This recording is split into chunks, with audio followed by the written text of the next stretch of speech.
Yang terhormat Bapak-bapak, Ibu-ibu, selamat sore, salam Pancasila. Bapak-bapak, Ibu-ibu, saya mohon tolong nanti kalau melihat video saya ini jangan lupa mensubscribe, like, dan memberikan saran tanggapan tanpa biaya ya. Yang saya sampaikan sekarang adalah komentar adalah penyitaan barang bukti dalam perkara pidana, korupsi, dan sebagainya. Jadi di sini yang saya sampaikan adalah masalah penyitaan barang bukti, kaitannya baik dari dia dalam perkara korupsi, baik dalam perkara pembunuhan, semua perkara tindak pidana umum lah harus ada penyitaan ini. Penyitaan ini dilakukan apa saja yang disita? Penyitaan aku mengambil barang yang tidak baru ataupun berwujud dan menyimpan barang itu untuk kepentingan penyidikan, penuntutan, dan juga pengadilan. Jadi di sini, jadi barang itu diambil dulu, jangan daripada nanti hilang, diambil dulu oleh aparat penegak hukum.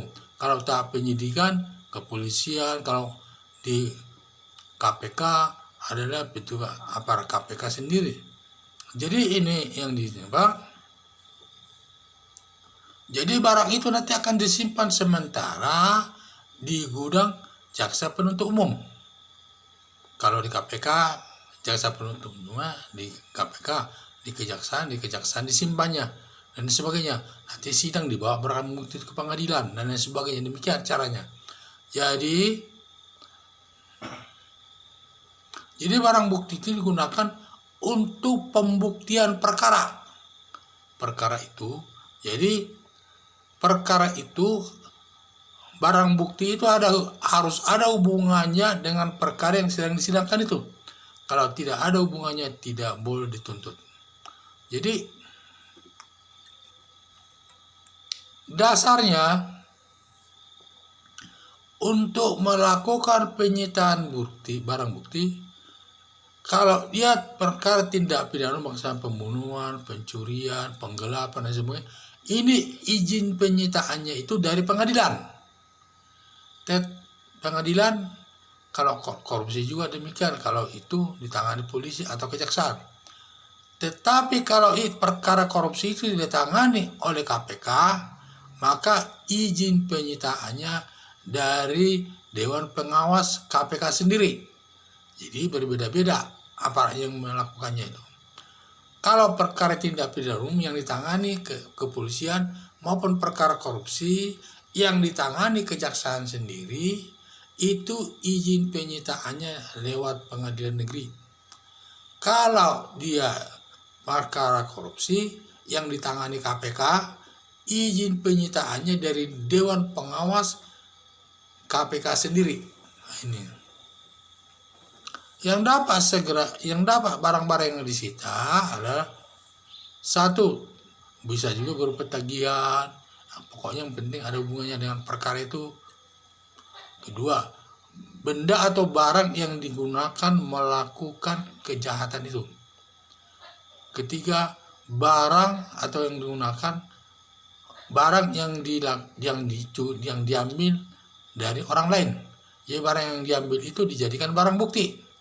Kalau tadi barang yang digunakan melakukan kejahatan, umpamanya mengambil pisau itu digunakan untuk mengambil barang kejahatan atau mengancam dan lain sebagainya. Demikian juga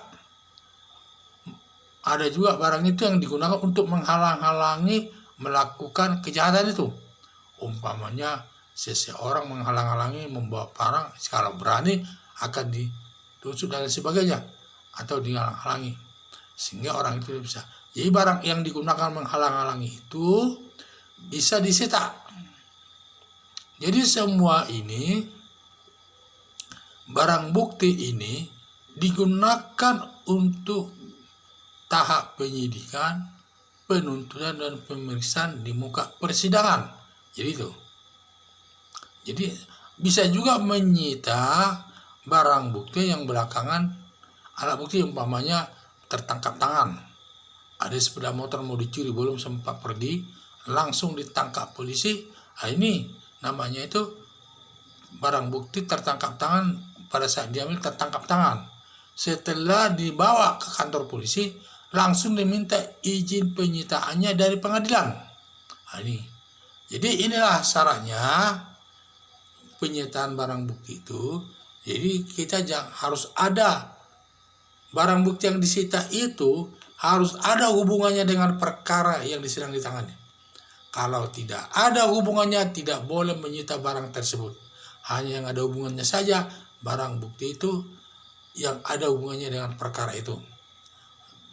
Jenis yang maksudnya barang bukti, satu barang bukti yang digunakan melakukan kejahatan tidak bersita. Barang bukti yang dicuri, barang yang diambil oleh penjahat dari pihak orang lain.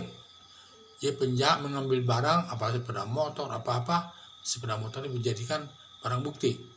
Kemudian juga kalau barang itu digunakan untuk menghalang-halangi orang itu melakukan kejahatan, menghalang-halangi dia lakukan tindakan kepada orang itu.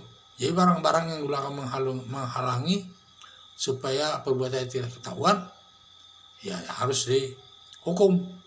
Jadi itulah jenis-jenis barang bukti yang dapat disita. Tujuannya untuk tahap penyidikan, pemeriksaan di kepolisian, penuntutan, sampai nanti di pengadilan.